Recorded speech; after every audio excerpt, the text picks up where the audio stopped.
अब हम इस पार्ट में ये देखते हैं कि जो प्रतिरोध की जब बात आती है तो सामान्य प्रतिरोध और थर्मिस्टर जो हमने टॉपिक पढ़ा है इसके प्रतिरोध में क्या डिफरेंस है, कोई डिफरेंस है या फिर ऐसे नॉर्मली है, तो बात को समझना है। एक सामान्य प्रतिरोध या मैं बात करता हूं विशिष्ट प्रतिरोध, लेकिन थर्मिस्टर के लिए जो यूज किया जाएगा, थर्मिस्टर के लिए, ठीक, ये भी प्रतिरोध है ये भी है, पर ये कौन सा प्रतिरोध है, सामान्य, और ये किसके लिए है, तो इनके प्रतिरोधों में अंतर क्या होता है ये देखना है।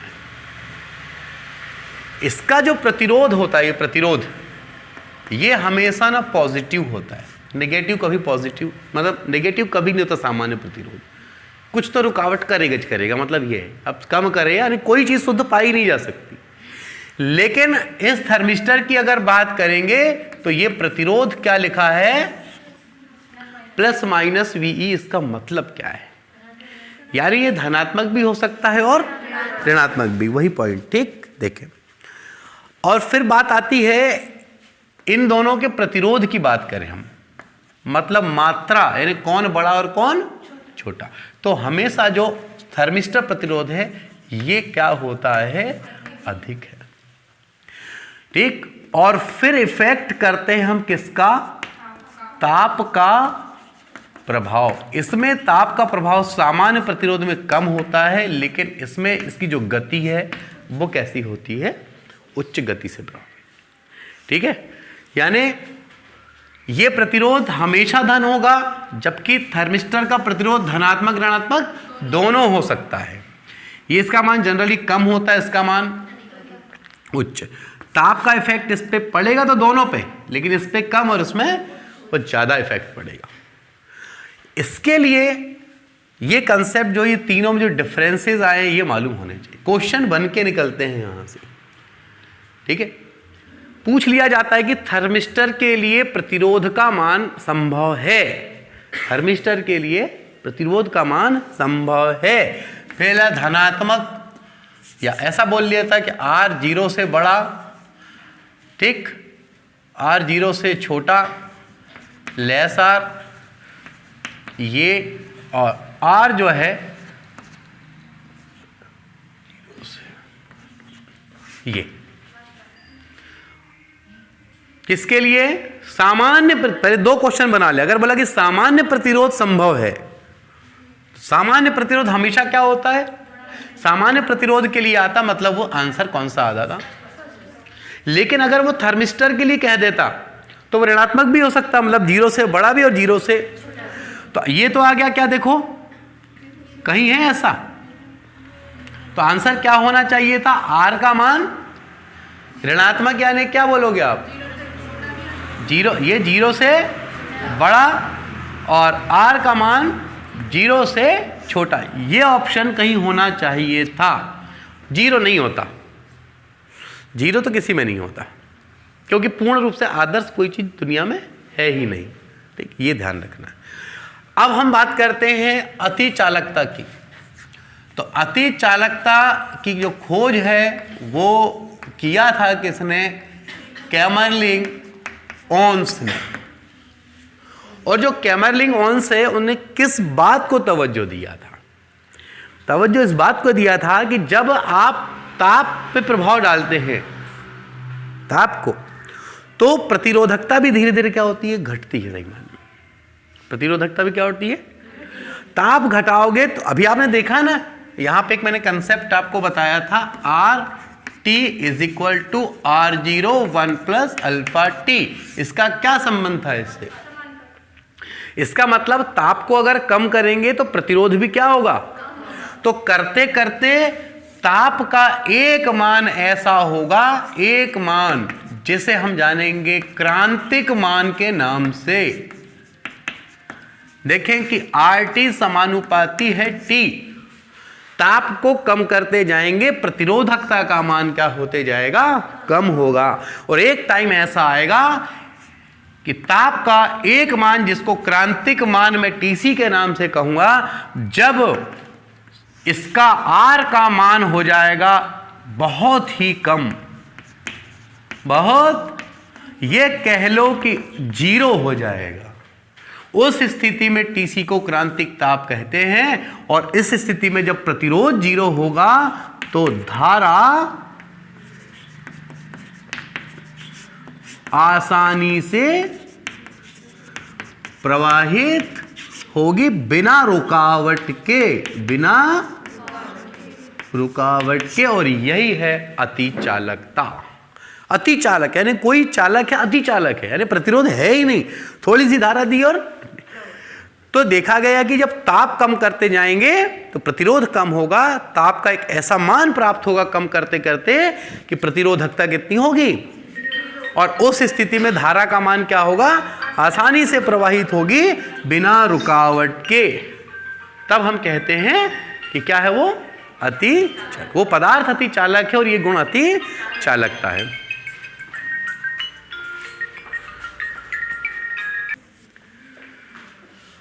देखिए अब हम देखते हैं विभवमापी के बारे में। ठीक है, विभवमापी क्या है, उसका क्या रोल है। तो विभवमापी की सबसे खास बात यह है कि विभवमापी में तारों की संख्या बहुत होती है। कुल मिला के आपने मीटर सेतु पढ़ा है। देखिए मीटर सेतु में भी वैसा ही है, बस अंतर है। लेकिन ये आपके पास एक क्या है, मान लें विभवमापी है। विभवमापी यानी 1 मीटर से ज्यादा लंबाई का एक लकड़ी का तख्ता बना होता है। इसमें सबसे पहले यहां एक पॉइंट होगा, ये पॉइंट है, पीतल की प्लेट है छोटी सी और नट कसा हुआ है। फिर यहां पर इस तरह से देखेंगे आप, ऐसे यहां इस तरह से, फिर यहां इस तरह से, फिर यहां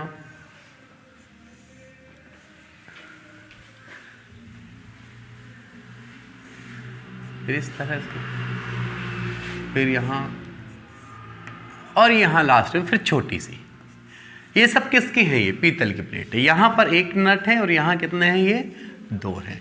यहां पर भी 2, यहां पर भी 2 और यहां पर भी 2, और यहां केवल एक जगह है जहां 1 होता है। अब समझना बात को, मान लो ये एक तार, ये 1 मीटर हो गया यहां से यहां तक, फिर यहां से यहां तक ये 2 मीटर, ये 3 मीटर, ये 4, ये 5 और ये लास्ट में आ गई 6। और यहां पर बना होता है एक मीटर स्केल। ठीक है, ये पहला बिंदु यानी यहां से यूं चले, उस प्लेट से धारा फिर यूं आई, फिर यूं चली। अब ऐसा इसलिए कि कितनी तारें, 1 2 3 4 5 6। अब अगर ऐसे बनाना चाहते प्रयोगशाला में रखने के लिए तो यहां से लेके 6 मीटर, बोलोगे सर तार को सब मोड़ माड़ कर क्यों रहे हैं अपन, सीधी सी बात है, एक इधर लिए और 6 मीटर। तो अब सोचो कि 6 मीटर का तख्ता लगता अपने को, और तो 6 मीटर इतना तो प्रयोगशाला में रखने में कितनी दिक्कत जाती, प्रयोगशाला में रखने में, प्रैक्टिकल करने में कितनी दिक्कत जाती। इसलिए क्या कि एक तार को यूं गए, फिर यूं मोड़ दिए, फिर यूं गए, यूं मोड़, इस तरीके से ये। तो इसका एक सिरा हो गया ए मान लो, और एक सिरा हो गया आपका कौन सा, हूबहू वैसे ही जैसे कि मीटर सेतु। इस ए और सी के बीच में याद है क्या लगाते हो आप, इस ए और सी के बीच में एक बैटरी और एक कुंजी लगा दी। और जब इसको सैद्धांतिक रूप से बनाया जाता तो इतनी बड़ी तार ना लेके यहां पे समझा दिया जाता है कि ये मान लिया कि एसी जो है उसका क्या है, पूरी तार की लंबाई है, और इसके बीच में क्या जोड़ दिया गया, बैटरी और एक कुंजी। ठीक है, अब समझना है बात को यहां पे, ये जो विभवमापी में तारों की लंबाई ज्यादा रखी जाती है। अब बात ये आती है कि ये जो मैंने बनाया है ये पहले, या फिर आप इसको इसके सिमिलर माने, ये प्राथमिक परिपथ कहलाता है। पहले तो आप ये समझ लें, ये कौन सा परिपथ है, ये प्राथमिक परिपथ है। ठीक है, कई बार इसको नीचे ना करके ऊपर भी कर सकते, उससे कोई दिक्कत नहीं, ऊपर करें या नीचे। प्राथमिक परिपथ है, यहां पे ये सीधा संचायक सेल सी लगा होता है। ठीक है, अब बात आती है कि करना क्या है। अब तो करना अपने को यह है कि इसकी विभवमापी, तो नाम से क्या लग रहा है, विभव का मापन। यहां क्या होने वाला है, विभव का मापन। यानी किसी सेल के विद्युत वाहक बल को आप ज्ञात कर सकते हो, दो सेलों के विद्युत वाहक बल की तुलना कर सकते हैं। कैसे करेंगे उसके लिए मैं बताते हैं। तो आप एक काम करो, एक सेल ले लो जिसके लिए आपको विद्युत वाहक बल, मान लो वो सेल कौन सा है, ले लो, आप विद्युत वाहक बल की तुलना करेंगे। इसमें हम लगा देते हैं क्या, एक धारा मापी, और धारा मापी से फिर वही कुंजी, और कुंजी से फिर हम बोलेंगे एक जॉकी जे। और जैसा हमने पहले पढ़े थे ना, जॉकी को लेफ्ट में टच करो और एक बार राइट, दोनों में क्या होना चाहिए, विक्षेप की दिशाएं भिन्न भिन्न होनी चाहिए, तो हमारा परिपथ सही है, अदरवाइज सेल को पलटा दो। अब जॉकी मान लो यहां से, एक बात को समझना, ये यहां एक राउंड पूरा गया फिर यहां आया, तो ये मान लो 0 से लेकर के मान लो कितने सेंटीमीटर है, और यहां से यहां तक आया, तो यहां कहां पे 70 पे है। तो बात को समझना, जाते समय कितना हुआ 100, लेकिन आते समय 70 नहीं है, सही माने में कितना है वो 30 है, तो कितना हुआ 100। तो यहां से अगर मान लो जो भी संतुलन बिंदु प्राप्त हुई, यहां पर विद्युत वाहक बल हो गया E1 बराबर रो L1, जहां रो प्रति इकाई लंबाई पे विशिष्ट प्रतिरोध है, और संतुलन बिंदु अगर L1 संतुलन है, समझ रहे हैं ना, जब धारा मापी में विक्षेप कितना होगा 0 होगा, ठीक, तब ये आ गया। अब मान लो एक दूसरा सेल है जिससे इसकी तुलना करनी है, तो इस सेल को हम हटा देंगे और यहां पर रख देंगे दूसरा सेल, और वो क्या होगा, और उसके लिए विद्युत वाहक बल मान लें कि संतुलन बिंदु कितनी आई होगी, तो ऐसी स्थिति में हो गया E1 अपान E2 रो L1 अपान रो से रो कैंसिल L1 अपान, इसका मतलब हो गया E1 अपान E2 बराबर L1 अपान L2। ठीक, इस तरीके से जो विद्युत वाहक बल की तुलना करना है, वो लंबाई संतुलन बिंदु की जो दूरियां प्राप्त होती है उससे क्या संबंध रखता है, वो समानुपाती का संबंध रखता है। कई बार ये होता है संतुलन बिंदु की दूरियों का अनुपात, अगर संतुलन बिंदु की दूरियों का अनुपात यदि 3:1 है, तो बताइए कि सेलों के विद्युत वाहक बल का अनुपात कितना होगा, उतना ही होगा। है तो सामान्य सी बात जवाब, क्योंकि अभी आपने पढ़े हैं तो वो इजी लग रहा है। कई बार पूछ लेता है निम्न में से विभवमापी का सिद्धांत क्या है, तो इतना सा सिद्धांत है ये बस, यानी E is equal to rho L, इतना सा सिद्धांत है और कुछ नहीं। ठीक है,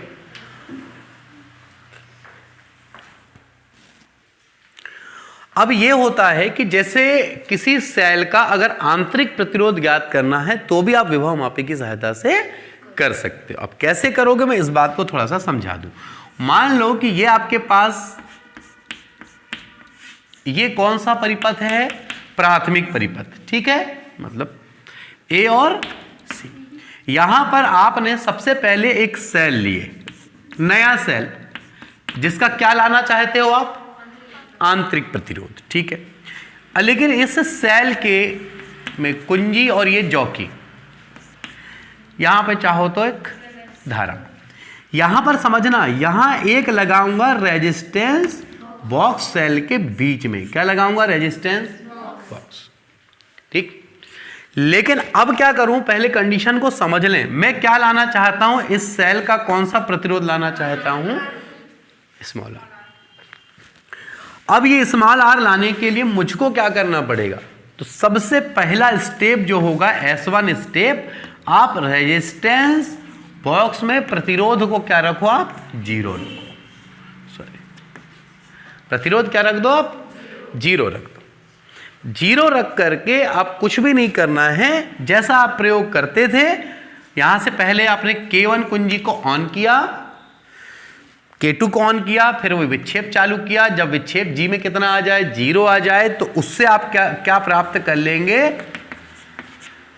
E बराबर रो L के सूत्र से आपको सेल का क्या आ गया, EMF आ गया। L प्रैक्टिकल से आएगा, रो का मान आपके क्वेश्चन में दिया रहेगा, ठीक है। चलो अब आ गया, लेकिन हमारा टारगेट क्या था, आंतरिक प्रतिरोध। तो अब हम क्या करेंगे इस रेजिस्टेंस बॉक्स में से R बराबर कुछ ना कुछ लेके चलेंगे, 10 ओम, 20 ओम, 50 ओम, कुछ तो। मान लो मैं कितना ओम लेके चलता हूं और प्रैक्टिकल सेम करूं मैं, प्रैक्टिकल ऐसा करने से अब मेरे पास आएगा V बराबर रो एल। अब E नहीं आएगा, अब क्या आएगा? ये विद्युत वाहक बल था, ये विभवांतर है। इसको लाने से जब मैं E और इसको ला चुका हूंगा, मेरे पास जिन पे गोले कर रहा हूं वो वैल्यू मेरे पास है, कैपिटल R, E और V। और स्मॉल r का जो फॉर्मूला है वो होता है R EV माइनस, ये फार्मूला होता है आंतरिक प्रतिरोध का। तो E, V और R का मान यहां रखूंगा। कब? जब मैंने R को कितना माना है, इससे मेरे को एक परिणाम प्राप्त होगा। फिर मैं क्या करूंगा, इस R को कितना कर दूं मैं, 20 ओम, इससे मेरे को फिर से एक नया परिणाम प्राप्त होगा। फिर मैं क्या कर दूं, R बराबर, फिर से मेरे को नया परिणाम प्राप्त हुआ। कितने प्राप्त हो गए, R1, R2 और 3-4 बार कर ले, 5 बार। और इन सब का क्या निकाल लो आप, औसत निकाल लो। तो R is equal to R1 plus R2 plus R3 upon 3। R की वैल्यू फाइनल आ गई, खेल खत्म। ठीक है, ये हुआ। तो यहां तक कोई दिक्कत? अब विभव मापी के अंतर्गत बात ये आती है कि क्वेश्चन क्या आएंगे एग्जामिनेशन में। तो देखो, सबसे पहला क्वेश्चन है कि विभव मापी किस सिद्धांत पे आधारित है? तो ये व्हीटस्टोन पे आधारित है। मीटर सेतु में, है ना, मीटर सेतु में तारों की संख्या ज्यादा क्यों होती है? ताकि मान यथार्थ और शुद्ध प्राप्त हो सके। ठीक है, विभव मापी के करते क्या हैं? हम किसी सेल का विद्युत वाहक बल ज्ञात करेंगे, विद्युत वाहक बलों की तुलना कर सकते हैं हम। उसको तुलना करने के लिए हमने बताया कि E1/E2 बराबर L1/L2 आता है।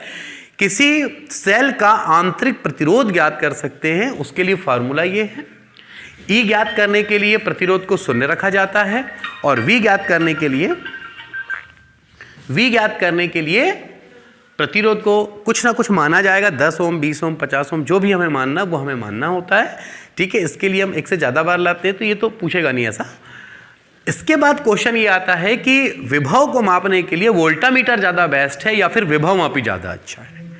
तो विभव मापी ज़्यादा बेस्ट है, क्योंकि वोल्टामीटर जब आप पढ़ेंगे तो अमीटर का ही बदला रूप है वो धारा मापी का। तो उसमें क्या होता है कि संकेतक जहां जाएगा उसका पाठ्यांक पढ़ना पड़ेगा। हो सकता है पाठ्यांक को पढ़ने में आपसे त्रुटियां हो सकती है। ठीक है, लेकिन यहां पर पाठ्यांक पढ़ना ही नहीं पड़ता है, क्योंकि जीरो देखना है बस।